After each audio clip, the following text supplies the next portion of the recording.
Hey everyone, good morning. We have a handful of entertainers from around the world here, and Coach Scott reached out to Seth, who kindly agreed to spend some time talking about entertainers, and I'm just so grateful for both of you guys who did that. So I will hand you over to Scott Neary and Seth Godin. So nice to be here. Thank you both. Awesome. Hey, Seth, I'm so pumped to be talking to you because you've given people a chance to be human. I think a lot of we think of like big business and impactful people as like they have to be transactional. And um, what you've done, I think, is you've really connected humanity a lot in the work that you've done and improved the mental health of the world through it. And Thanks. That means a I, lot. I'm not sure I want to take credit for all that, but that means a lot. Thank you. I'm not saying it was single-handed. I'm just saying like you've done some good stuff. I really appreciate it. And I think that like that's a thing that we have in common with all these entertainers too, is like we're trying to do the same thing. We're trying to really connect people and show them heart and stuff like that. And the thing that I really wanted to talk to you about is how, because we're running our own businesses, how do we deal with, I want to get the next gig and I also want to share my heart. Yeah. I'm gonna show you Tammy. Here's Tammy, fictional magician that somehow has a lot of extra fingers. She works at state fairs and she wants to change over to doing corporate shows. So Yeah. she doesn't want to learn about marketing. She just wants to figure out how to get the next gig. And um, so how much time does she work on strategy versus just trying to do the work? Okay. So many things to dive in here. Let's start with this. You're not entrepreneurs, you're freelancers. I'm a freelancer. Proud of it. Freelancers get paid when we work. Entrepreneurs build something bigger than themselves.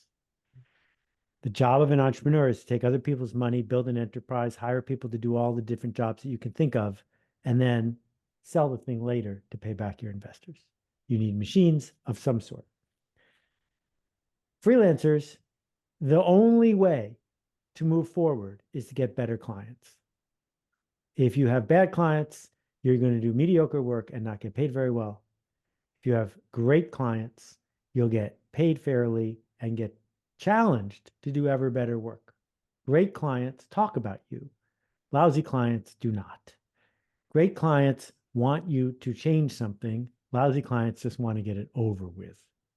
And if you have bad clients, that's because you made some choices that in the moment felt appropriate, but in retrospect might not have reflected your best efforts. And so Tammy's biggest problem, first of all, is she has lousy clients and she wants to get better clients. You should interrupt me at any time because I'm just ranting here. Do it.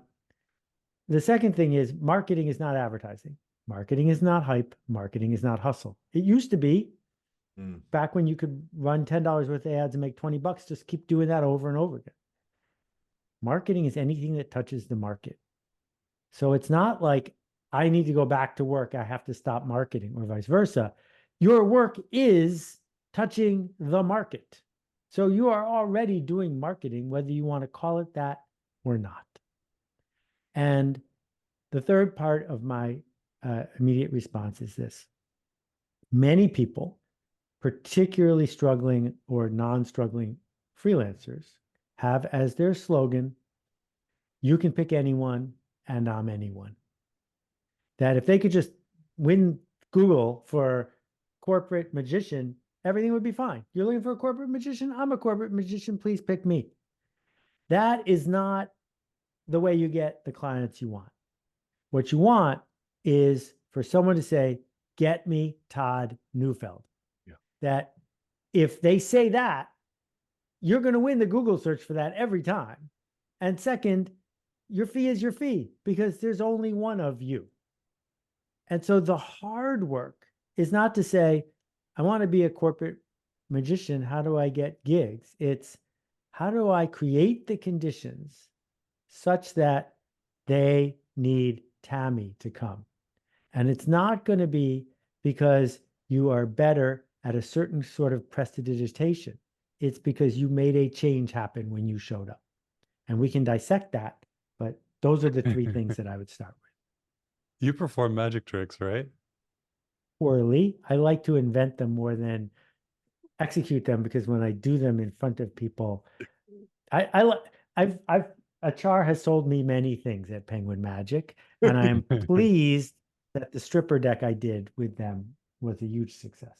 But yeah, okay. So a couple of things. First of all, what are we doing calling it a trick?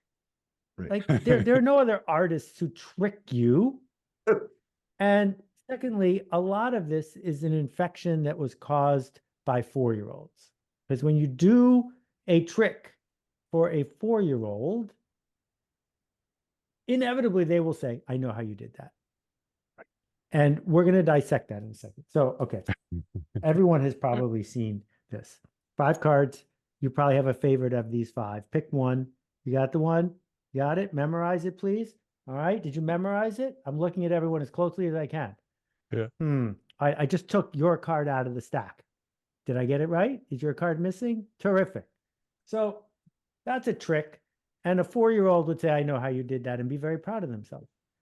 What they have done is had a moment of wonder, but they can't tolerate wonder. So they need to make the wonder go away by figuring out how I did it. And their status goes up by announcing to their friends that they are clever enough, and then they've ripped apart the wonder. This doesn't feel like your life's work. I hope that that's not what you're trying to do, is trick 4-year-olds in some method that you get to do it again tomorrow. That what we actually have the chance to do is to develop practical empathy. I don't know what you know. I don't want what you want. I don't see what you see. And that's okay. If you can't add the, and that's okay, if you demand people go to where you go, you have a challenge. And this is one of the challenges magicians have when they do magic for other magicians, is they're doing a totally different kind of transaction there, because the other magician knows what you know about magic. And so they imagine that when they go to the rest of the world, they have to do magic that would make a magician happy, when in fact, they're completely unrelated tasks. So if I was going to spend my life as a freelancer doing magic, it would be all about being a meaningful specific, not a wandering generality. I wouldn't ask clients what they want from me. I would say, this is what I do. Miles Davis doesn't do weddings because Miles Davis does this. And the second thing I would do is I would pursue wonder. I would not pursue the approval of other magicians. I would pursue wonder. Can I create the conditions in a room so that people are transformed, maybe for a long time to come, by a feeling of wonder? And I've experienced that feeling a half a dozen times with magicians. And it sits with me for weeks and months. That wonder is in short supply in our world. And if you can figure out how to be the one and only in your space where you have a reputation for being able to do that, I think it's a career worth spending. So Tammy gets on the phone call with Jeff at Spotify, and she's trying to get the gig. And her first intention is to trick him, to do a trick, to get the most money out of his budget as possible. And what does she do to transform that experience so that it's not a trick? Well, the first thing is 80% of what happens before the call even occurs. You can't cold call somebody and get a gig. And even if you did, it wouldn't be a good gig. What happened before that, which happened before that, which happened before that, which happened before that, right? So how did I first encounter Tammy?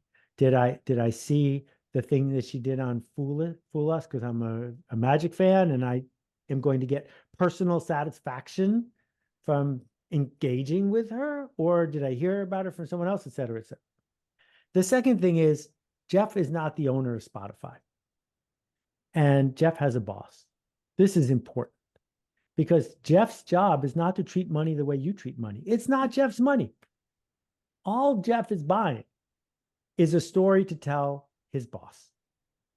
And if Tammy gives Jeff a good story to tell his boss, Jeff will give Tammy all the money he is able to give Tammy in exchange for that story.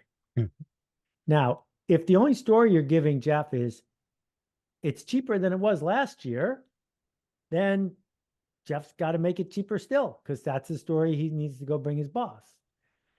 You know, my dad, who passed away a while ago, was the only New Yorker at the company in Buffalo where I grew up. And so for whatever reason, he was in charge of bringing the talent for the Christmas show each year, for Christmas party. And so Henny Youngman stayed at my house. It was Maury Amsterdam. And he could go back to the boss and say, great news, Henny Youngman's going to perform. And if the boss says, who's that? Then whatever my dad paid was too much. And so what my speaking career, which I've been so lucky to have, I never once lowered my price. And in fact, every time I've raised my price, demand went up, because I have to create the conditions for someone to be able to go to their boss and say, I can't believe it, but Seth said he would come. And you have to do a lot of things for that conversation to happen. But none of those things happen when I get on the phone with someone, because I don't pitch business. Because if I'm pitching business, they're never going to say, I can't believe he came, because I pitched them, right? So what we're seeking is this bounce pass over to there, over to there, over there, like the way Chris juggles, so that it becomes that you're the one and only, the one who does that thing that they heard about somehow that makes them want you to bring that wonder and transformation to them. Nice. So Tammy wakes up in the morning and she wants to make more money. At the same time, she feels that rich people are jerks. She wants to play on bigger stages, but she feels that she has a way higher impact when she performs for a small audience close up. How do you, Seth, how do you deal with these two wolves? Okay, so I've been checking and checking and checking, but I can't find any documentation that magicians are entitled to make good money. In fact, I can't find any indication that oil painters are, or surgeons are destined to do this. It is a byproduct of something else. So there are ways for you to make money. You should make money. You should make plenty of money. But it might be that the journey to get from where you are to the clients you seek will not make you money for a long time. Don't confuse the two journeys. They're unrelated. And what got you to a place, you in the vague sense, of mediocre clients is Tammy keeps reminding herself she has to take what she can get to pay the bills. Well, actually, if you talk to people who have made good money as creators, they never did that. There's a cliff, there's a cliff along the way. They're going along, making magic, doing gigs, but not getting paid very well until they become the one and only at that, and then they're at a different place. So what I've done personally is, I'm super lucky in that my internet timing was really good, and I invented email marketing and sold my company. But when I wasn't in that 10-year period where I was struggling to feed my family, everything else is an art project. I'm not getting paid to talk to you today. It's a delight to talk to you. It's an art project. And one day, sometimes I get a call and someone wants me to do a thing that I charge them a lot because they're getting a lot. But most of the time I'm lucky, like you're lucky. I live indoors and I have healthcare. Art projects are a really good way to find the clients you seek. I feel like if I ask Ryan Reynolds how to make spaghetti or something, he's going to say, just go to Spago. So like, he's not like, you know what I mean?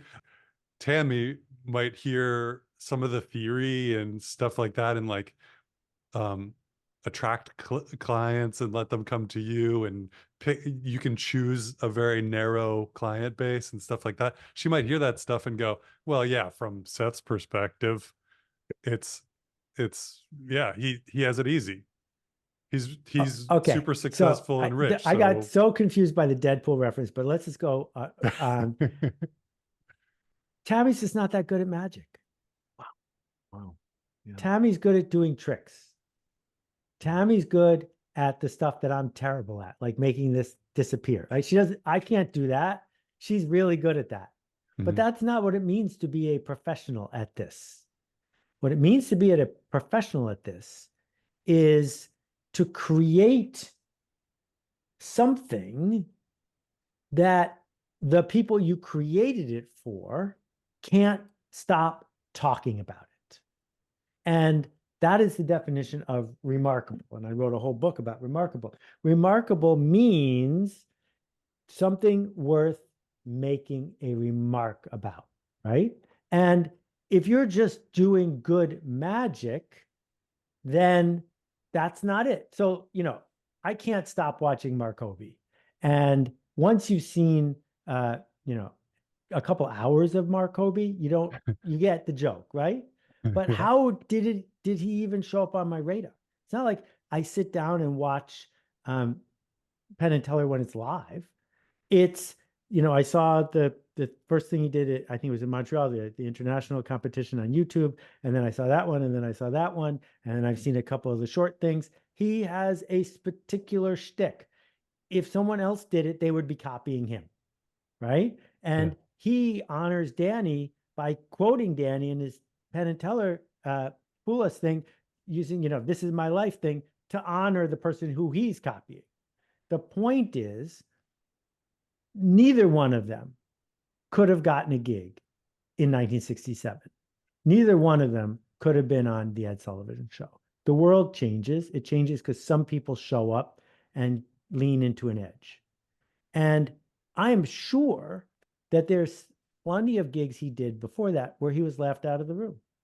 The same way Bob Dylan got booed off stage at Newport. That what we can do if we care enough about the people we're serving and our quest for better clients is be willing to get booed off stage for doing better magic. So yeah, we're failing at something anyway. We might as well fail at something we care about, right? I guess that's what.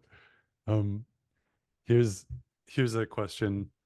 It's from Ian. How can I prove to prospective cold clients that I'm not a narcissistic show off and instead demonstrate that I'm willing to put in the emotional labor to showcase my personality and therefore my brand? Well, I love challenging questions with questions. Prospective cold call clients, you stop me right there. No such thing. They're not. They need to go away from the agenda. We're here to shun the non-believers, to find the smallest viable audience. So Tony Robbins, when he started out, took, the bulk of his work at the beginning was Zig Ziglar's work, and he could give a talk as well as Zig, but it would have been nothing. So the question is what he did a gimmick, or is what he did of service? Because what he did, talking at Holiday Inns, is his assistant, as he's wrapping up his talk, builds a trench 50 feet long, 3 feet wide of Kingsford charcoal, lights it on fire. And at the end of the talk, Tony takes off his shoes and socks, rolls up his pant legs, and marches everyone in the group walk across this 50-yard or 50-foot long trench. And no one burns their feet because it's a hack. I mean, you can't burn your feet. That's the way your body works. But the next day at work, what did everyone who was at that event talk about? Right? That the point of his narrative was fine. It was proven. It changed my life and a lot of other people's lives when I learned it from Zig. But the trench was something remarkable, worth talking about. I have no idea if Tony is a narcissist. Certainly the way he invited me over for lunch, it sounded like he was, but I don't know. He's not my friend. The point is that it doesn't matter whether he is or not. He's being of service in the idea that he gave you permission to do something that scared you. And then he gave you ammunition to talk about it with other people, not because it would help him, but because it would help you. And so if we're going to create these moments of wonder or transformation or possibility, is anyone going to talk about them tomorrow? Or are we entertainers? I have a real problem with the word entertainer, because if after you're done, if someone says that was very entertaining, I'm not sure you think that's a compliment. I just want a second for that to land with people. It's awesome. I talked to a comedy club yesterday, and my technique is not even to go to avatars, but just to go to a actual customer that they've had and just serve that customer over and over again. And I'm sure you've seen it a bunch of times. They're just I could see the terror in their eyes. Like, but if we serve this person who only likes this one kind of wine and she only likes this one kind of comedian, we're dead. We're trying to sell more tickets, not fewer. How do you talk about that with yourself or with other people? When you see that deer in the headlights, like, this person is asking me to throw away all of my income. Okay, so I guess what we do is try to create change. Right now, we're talking about how do you change the marketplace for your work, but we're trying to create change. Change always comes with tension. I cannot shoot a rubber band across the room unless I pull it backwards first. You can't say, I want to do all of this and not create any tension. What we're here to do is generously cause tension to help other people get to where they are going. And if someone says, I can't handle that, they're telling you the truth. And we should forgive them, applaud them, and give them the phone number of somebody who's looking for mediocre clients, because they have announced to you that they are a mediocre client. Listen to them. But there are some people who get the joke, who want to come. And those people, it's a totally different engagement. So, I started the Alt MBA 7.5 years ago. The last one's running this week. And I don't run it anymore. My team took it over. But Congrats. 7,400 people have finished it.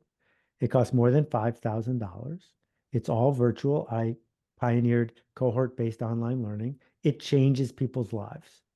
And 97% of the people in the program finish it. The average online course has a 3% completion 3%. rate. So how did I do that? Well, I did it by only having students who were going to complete it. So think about that for a second.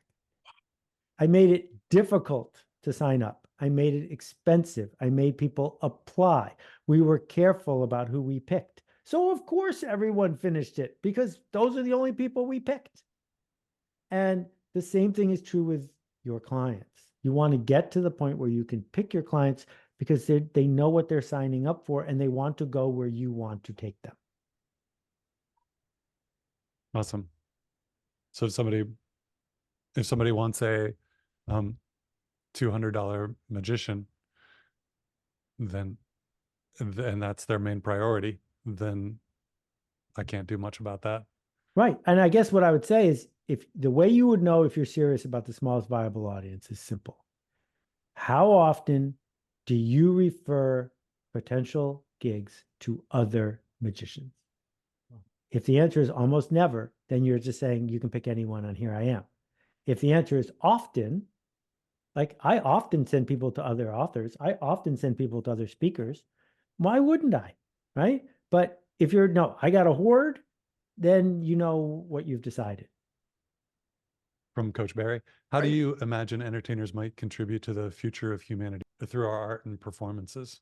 I've spent the last couple of years working on climate stuff, and I'm sort of overwhelmed at just how much we've pumped out of the ground and just how much we put in the air. And we did that to feed our families, and we did that to live the lives we live. And we're squandering it racing to buy the next bit of fast fashion or racing to buy the next sports car.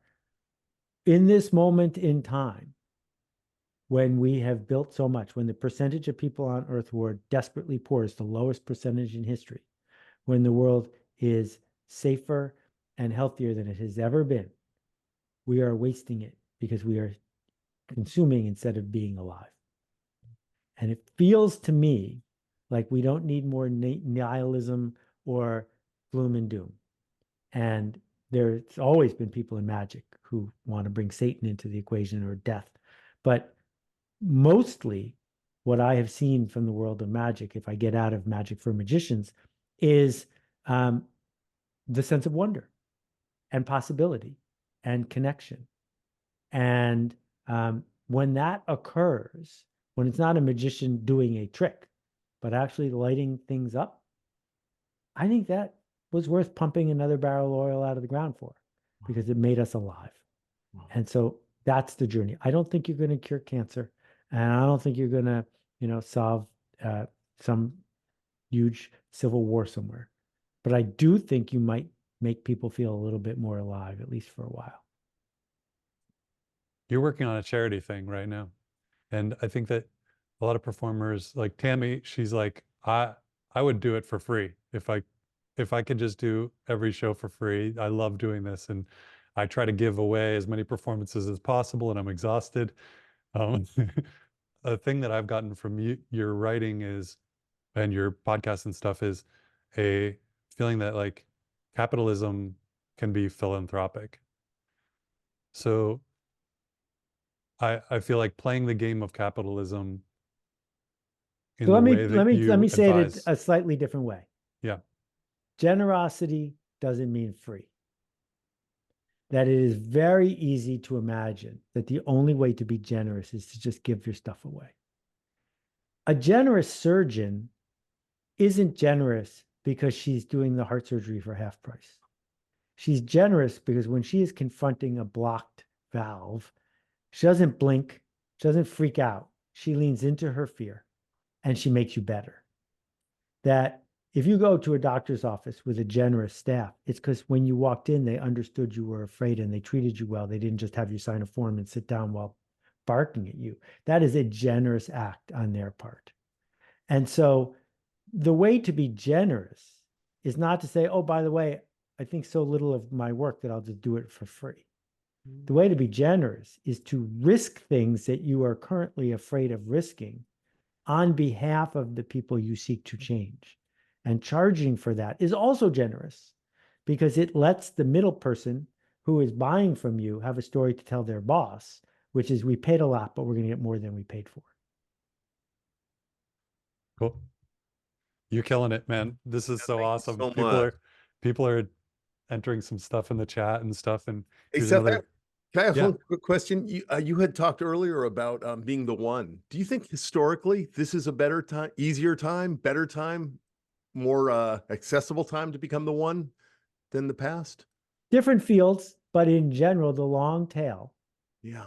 And if you haven't read that article, you don't have to read the whole Oh, book. yeah. The book's great, though. The long tail says that there are more categories than ever before, by far. You want Jamaican polka music? You can find Jamaican polka music. So being the one in a category is required. Every category has a one, and you just got to pick your category. So to be the one magician, nah, that's not going to happen to anybody on this call. Right. That slot's taken, and when that person goes away, it'll be, when Ricky Jay left, somebody else took their spot. Yep. But to be the magician who flips pancakes, there's only one. You're going to be the one. Someday I'll be the one. I'm working on it. I love it. Here's Anne said, would you share your thoughts on how storytelling can be used to connect with audiences more deeply than magic, juggling, ventriloquism, jokes, or songs can alone? Or do you even feel that? Well, thank you, Anne. Storytelling is sometimes misunderstood. There was a little boy and he cried wolf and the villagers did not come. That's a story as condensed as it can be, but that's not storytelling. Storytelling is far more subtle than that. The moment you step on stage in your tuxedo with that white bird, you have told me a story without even saying anything. Story is expectation and tension and transformation and the journey. So there are magicians. I just heard one yesterday who, what was the trick that they were selling? I don't remember. There was a rope and a ring and thing. And you could hear he had memorized what he thought was his story.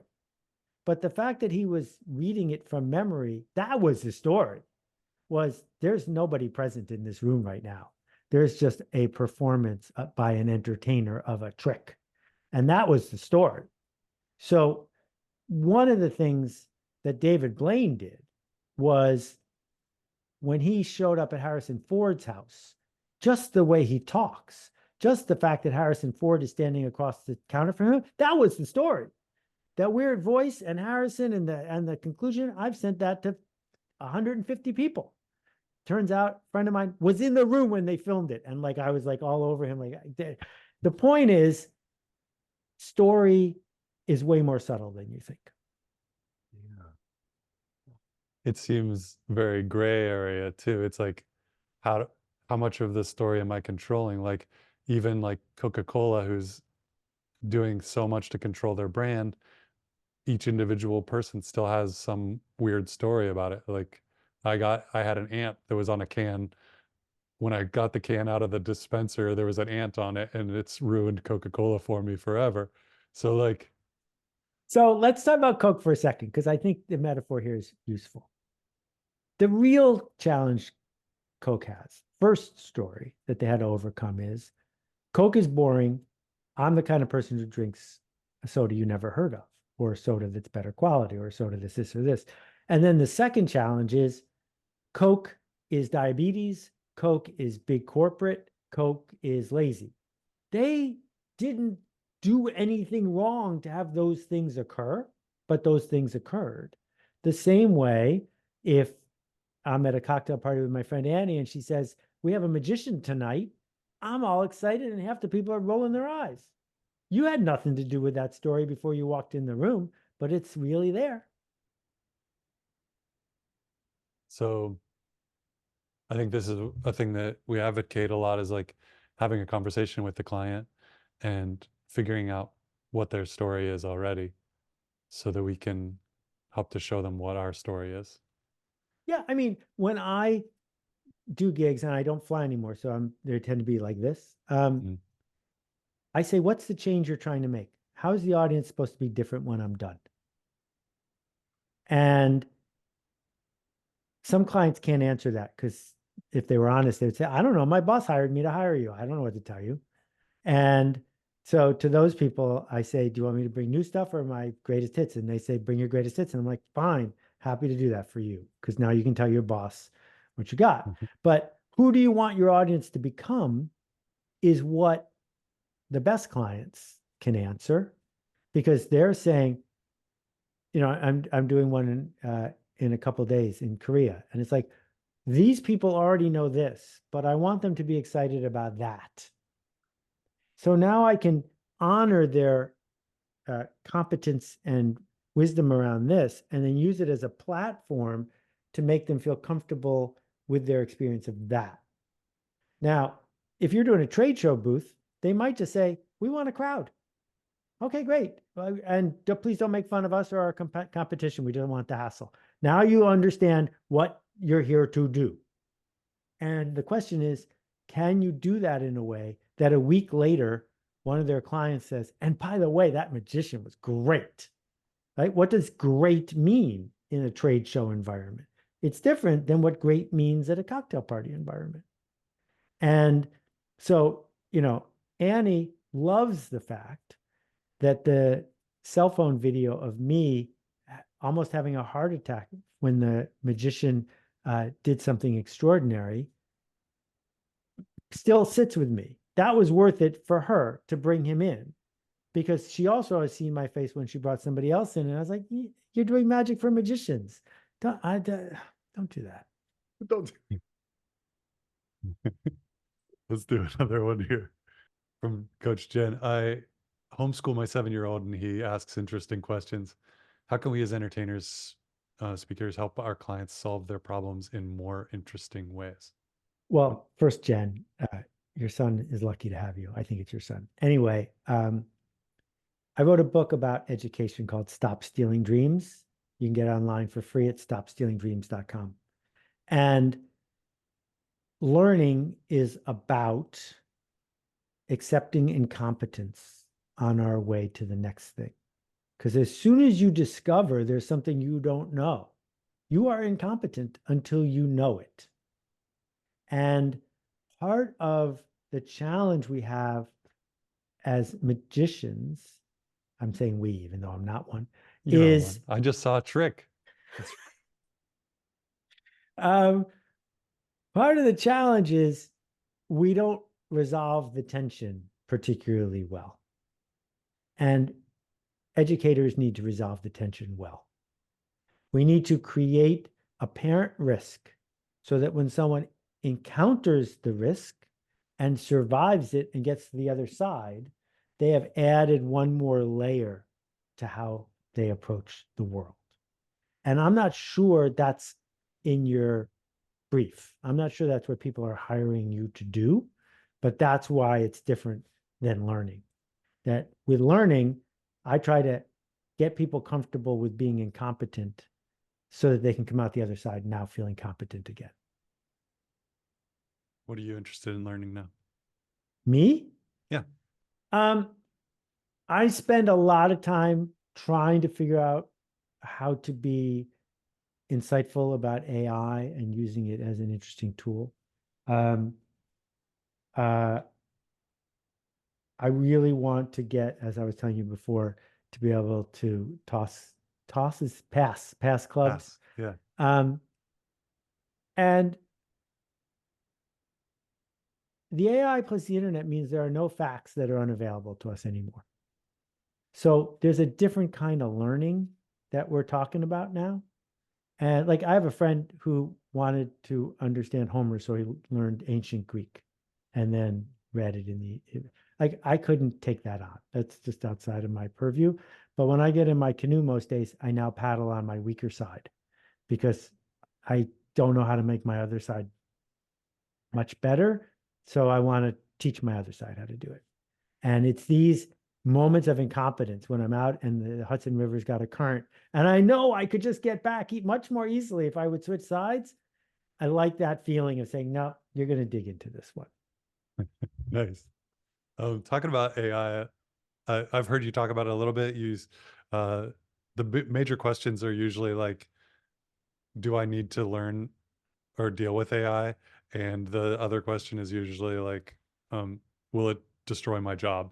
And you've pretty much said, yes, you have to learn about AI because it's one of the most important things now. And if you're badass at your job, then you can't be replaced. Right? Those are the basics of that. But we have another question about AI here. It's from Jen. How can entertainers most powerfully benefit from AI?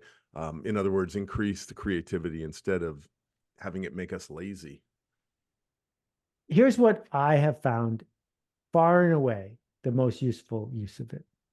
I give it a list of 3 to 5 things, and then I ask it for 5 more. Wow. And it's always good at that. And I don't know what should be on your list of 3 to 5 things, but I promise you it will list 3 or 5 more that will make you think. Wow.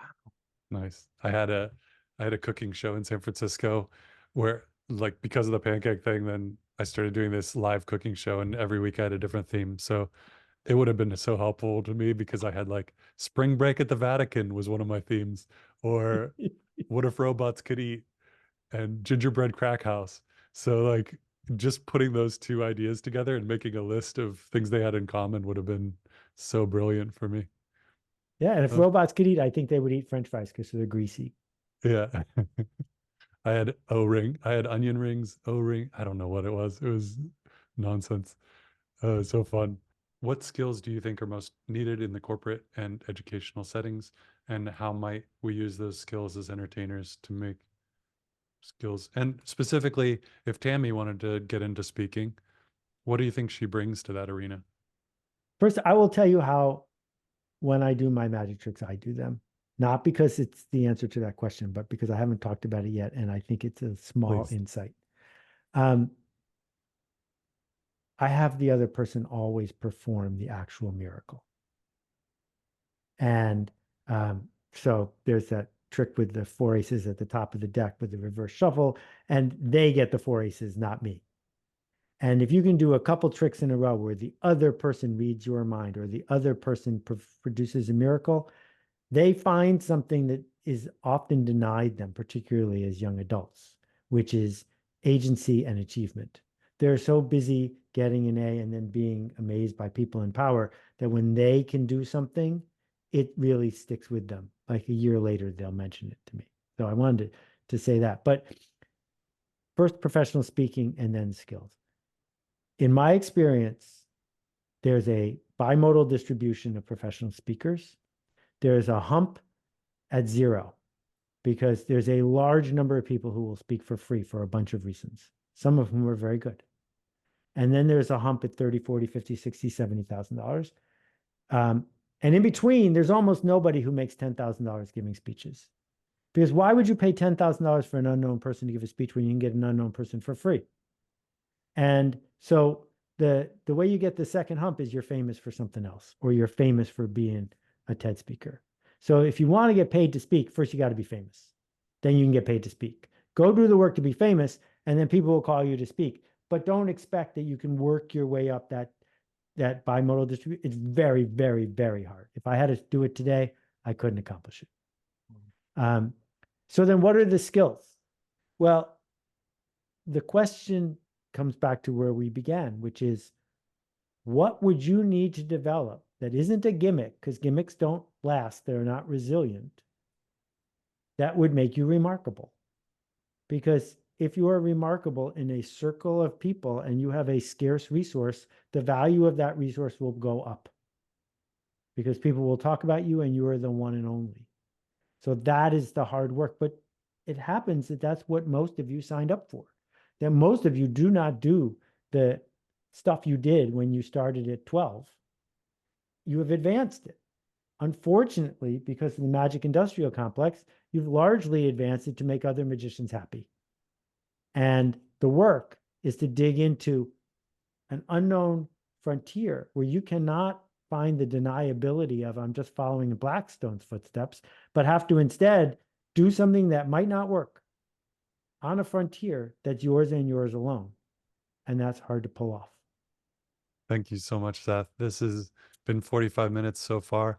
I'm really glad for the constraint. If you have any more time, we could ask another question, or let's do one more, and then I'm going to have to go. But I had more fun than you did, so thank you for having me.